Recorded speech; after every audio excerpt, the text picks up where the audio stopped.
Online class में आप लोगों का हार्दिक स्वागत करता हूँ। आज हम मुगल साम्राज्य के बारे में क्लास 7 में पढ़ा रहे थे, उसी को आगे बढ़ाना है। इसमें हमने बाबर और हुमायूं के बारे में चर्चा कर चुके हैं। आज हम जो शेर शाह सूरी के बारे में आप लोगों को बताएंगे कि इनका शासन कब से कब तक चला। तो आज देखेंगे शेर शाह सूरी का शासन जो है 1540 से 1545 ईस्वी तक चलता है।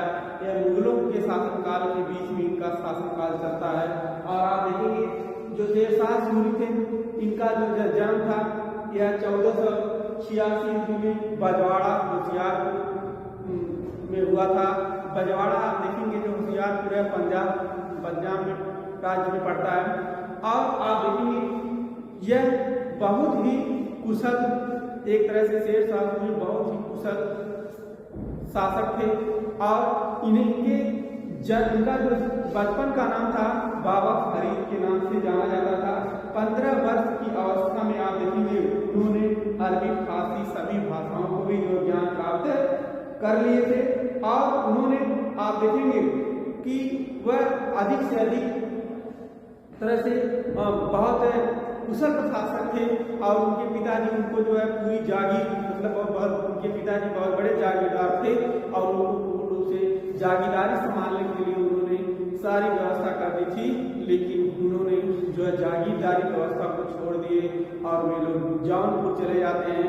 जौनपुर जाने के बाद उन्होंने मुगलों की सेना में आप देखेंगे वह जो है बाबर के साथ जो है आप देखेंगे युद्ध में सैनिक मुगलों की सेना में भर्ती हुए थे। और इस तरह से आप देखेंगे इसने जो है मुगलों के शासन को समाप्त करने का निश्चय रखा, दृढ़ संकल्प किया और इन्होंने अपनी शासन व्यवस्था को आगे बढ़ाने का प्रयास किया। और आप देखेंगे जो 1540 ईस्वी में इसने जो बिलग्राम के युद्ध में हुमायूं को जो है पराजित कर देते हैं और वहीं से जो है दिल्ली पर शासन स्थापित कर लेते हैं। और इस तरह से आप देखेंगे इनका जीवन जो है एक तरह से कम समय में इतने अधिक कार्यों को कर दिए कि जिससे उसकी उम्मीद नहीं थी। इस तरह से आप देखेंगे कि अब इनकी जो मृत्यु होती है 22 मई 1545 ईस्वी में इनकी जो मृत्यु हो जाती है। और इस तरह से इनका जो मकबरा जो बनाया जाता है जो है बिहार के शासन में जो है बनाया गया है। और आप देखेंगे इसके बाद इनके द्वारा जो लड़े गए प्रमुख युद्ध थे, आप देखेंगे पहला देखेंगे जो युद्ध था आप देखेंगे चौसा का युद्ध। चौसा का युद्ध 1539 आप देखेंगे चौसा का युद्ध जो होता है 1539 ईस्वी में शेर शाह सूरी और हुमायूं के बीच होता है। इस युद्ध में भी आप देखेंगे शेर शाह बड़ी कुशलता पूर्वक जो है आप देखेंगे चौसा के युद्ध में आप देखेंगे यह युद्ध जो है कर्नासा नदी पर हुआ था। और आप देखेंगे इस युद्ध में किस तरह से पराजित हो जाते हैं, किसी तरह से जान बचाकर जो है हुमायूं जो वहां से भागते हैं। और इस तरह से पूर्ण रूप से जो है अब इस पर जो है शेर शाह सूरी का प्रभाव अधिक बढ़ने लगा था। इसके बाद आप देखेंगे कन्नौज का युद्ध। कन्नौज का युद्ध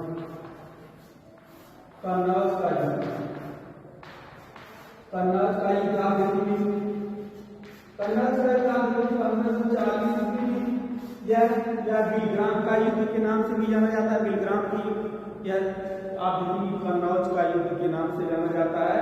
यह भी युद्ध जो है शेर शाह सूरी और हुमायूं के बीच लड़ा गया था। इस युद्ध में आप देखेंगे जो है जो हुमायूं पराजित हो जाता है और जो है सिंध की तरफ भागता है। और इस तरह से आप देखेंगे पूर्ण रूप से इसका हुमायूं का निर्वासन जीवन व्यतीत हो जाता है और इन्होंने जो अपना जो है सिंहासन दिल्ली पर सत्ता स्थापित कर लिया।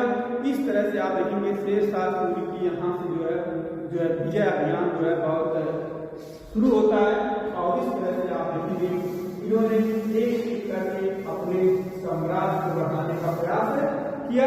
इसके बाद देखेंगे बंगाल के विद्रोह का दमन। इसके बाद आप देखेंगे तीसरा जो चलता है बंगाल के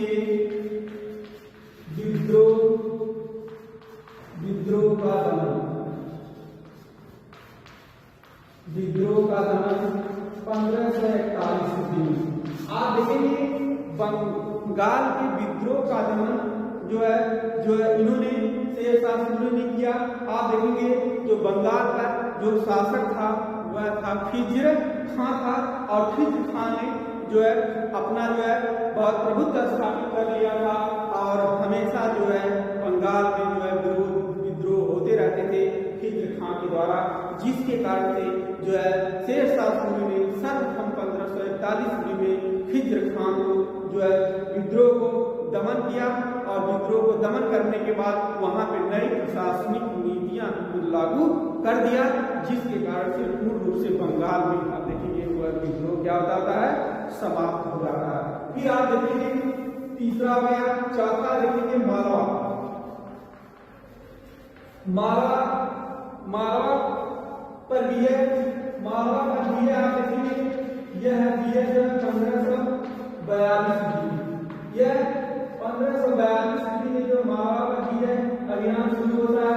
यहाँ पे आप देखेंगे उस समय जो है मल्लुक खां, जो यहाँ पे शासक था मल्लुक खां, जो यहाँ पे शासक कौन था, मल्लुक खां शासन कर रहे थे। जो मालवा पर जो मल्लुक खां शासन कर रहे थे, और स्वयं कादिर शाह के नाम से जो है उपाधि धारण कर ली थी। कादिर शाह के नाम से मल्लुक खां ने जो उपाधि धारण कर ली थी, और इसलिए अपने आप को स्वतंत्र कर लिया था। लेकिन शेरशाह सूरी ने उसके विद्रोह का दमन करके बाद में उसे सुजाता खां को गवर्नर बना दिया। अब यहाँ पे आप देखेंगे मल्लुक खां को जो पराजित करने के बाद सुजाता खां को जो है वहां का गवर्नर बना दिया। किसको बनाता है, सुजाता खां को जो वहां का जो है बना दिया, गवर्नर बना दिया। सुजाता खां को जो है मालवा का गवर्नर बना दिया, और मल्लुक खां के विद्रोह को क्या कर देता है, दमन कर देता है। इसके बाद हम देखेंगे अगला जो विजय अभियान शेरशाह सूरी का होता है, वह विजय अभियान आप देखेंगे कि रायसेन की विजय। पांचवा आप देखेंगे किसका था, रायसेन की विजय। रायसेन की विजय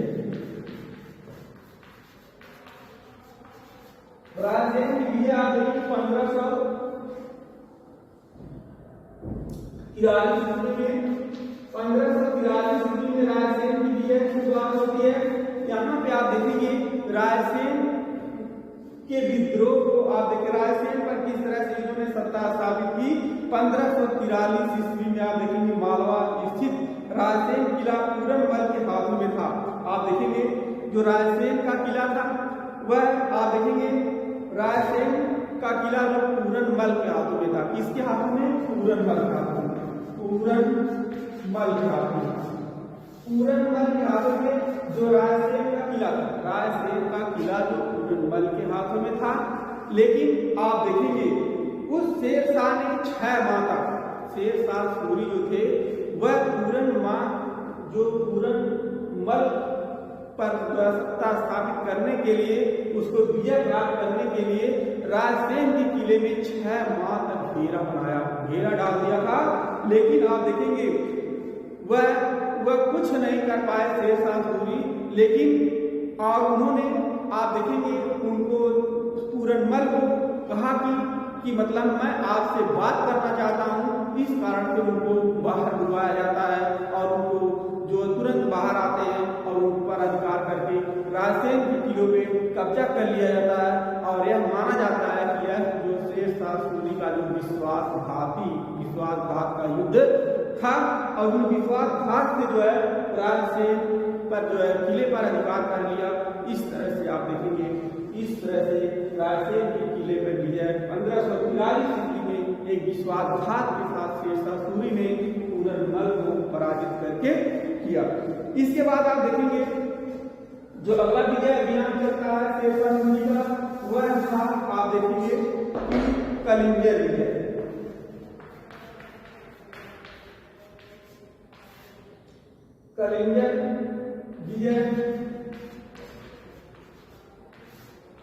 कलिंगर विजय आप देखेंगे जो थी 1545 में। 1545 में जो 1545 में कलिंगर में बुंदेलखंड के पहाड़ी पे आप देखेंगे बांदा जिले में स्थित बुंदेलखंड की पहाड़ी पर बांदा जिले में स्थित आप देखेंगे कलिंगर के किले पर कीरत सिंह का शासन था। वहां पे आप देखेंगे जो कलिंगर के विजय पर जो है कीरत सिंह राजा कीरत सिंह का शासन था।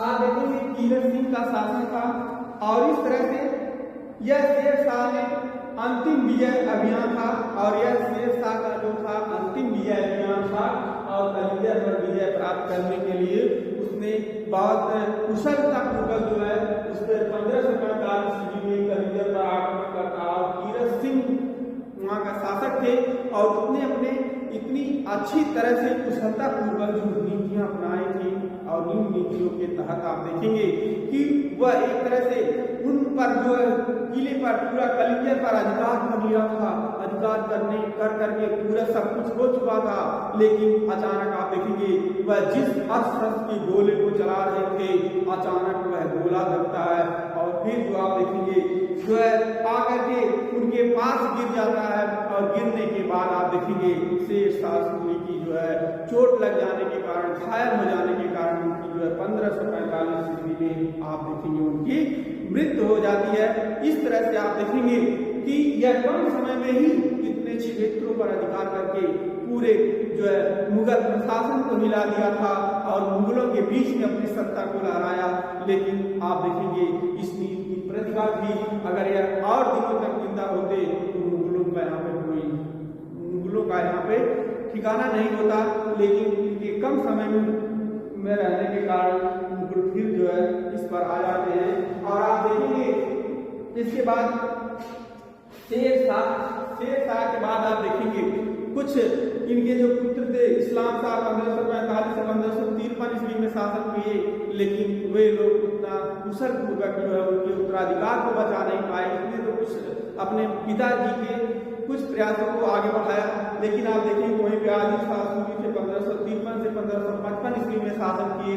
इस तरह से आप देखेंगे यह जो शेर शाह सूरवंश की जो स्थापना थी वह धीरे धीरे जो है समाप्त हो जाती है। फिर यहीं पे आप देखेंगे अकबर के द्वारा जो है यहीं पे मुगल वंश की स्थापना हो जाती है।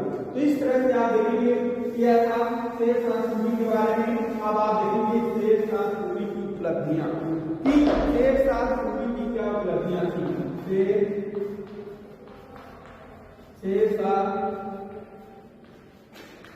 सूरी की उपलब्धियां आप देखेंगे शेर शाह सूरी की उपलब्धियों में कि किस तरह से इन्होंने कम समय में ही आप देखेंगे इन्होंने अपने बहुत सी उपलब्धियां हासिल कर ली थी। इन्होंने आप देखेंगे इन्होंने सरायों का निर्माण करवाया और लगभग 1700 सरायों का निर्माण करवाया। इन्होंने आप देखेंगे बैठने उठने के लिए जगह जगह पे आप देखेंगे 1700 सरायों का निर्माण करवा दिए। इस तरह से आप देखेंगे हिंदू और मुस्लिमों के लिए अलग अलग रहने की व्यवस्था कर दी थी। मतलब कि हिंदू मुस्लिम के लिए जो है अलग अलग तरीके से व्यवस्था कर दी थी रहने के लिए और अलग अलग तरीके से सरायों का निर्माण करवा दिया। इस तरह से और दूसरी बात आप देखेंगे शेर शाह सूरी ने बंगाल के कोनार गांव को सिंध से जोड़ने वाली सबसे बड़ी सड़कों का निर्माण करवाया। मतलब आप देखेंगे कि जो सबसे बड़ी सड़क निर्माण करवाया आप देखेंगे शेर शाह सूरी ने बंगाल के कोनार गांव को सिंध से जोड़ने वाली सबसे बड़ी जो है सड़कों का निर्माण कराया, जिसे शेर शाह सूरी मार्ग कहा जाता है, जिसे आप देखते हैं GT road, grand trunk road के भी नाम से जाना जाता है। और यह सबसे बड़ा जो है सड़क मार्ग है आप देखेंगे। इसके बाद इन्होंने जो वृक्ष थे उसने वृक्षों को उसके सड़कों के दोनों तरफ लगवाए और इस तरह से उन्होंने सैन्य व्यवस्था को सुधारा और आर्थिक स्थिति को सुधारा। और इस तरह से आप देखेंगे उसने अपने जीवन काल में इतने अच्छे काम किए कि जो मुगल नहीं कर पाए थे और शेर शाह सूरी ने कर करके कम समय में ही दिखा दिया और उतनी अच्छी स्थिति कृषि से लेकर के शासनिक प्रशासनिक की स्थिति में सुधार किए, डाक व्यवस्था के अलग एक तरह से इतने अच्छे ढंग से जो है इसका संचालन किया, जिसके तहत आप देखेंगे पूर्ण रूप से जो है उसमें सूर्यवंश की स्थापना इतना अच्छी हो गई थी कि लेकिन इनके जो उत्तराधिकारी जो थे उनको सही तरीके से संचालन नहीं कर पाए, जिसके कारण फिर जो है मुगल वंश की स्थापना अकबर के द्वारा जो है हो जाती है। इस तरह से हमने आज सूर्यवंश के बारे में, शेरशाह सूरी के बारे में आपको बताने का प्रयास किया कि शेरशाह सूरी जो है कहाँ इसका जन्म हुआ था और किस तरह से उन्होंने जो है आकर अलग अलग तरह से विजय अभियान करके जो है सूर्यवंश को आगे बढ़ाने का काम किया था। तो आज इतना ही, धन्यवाद।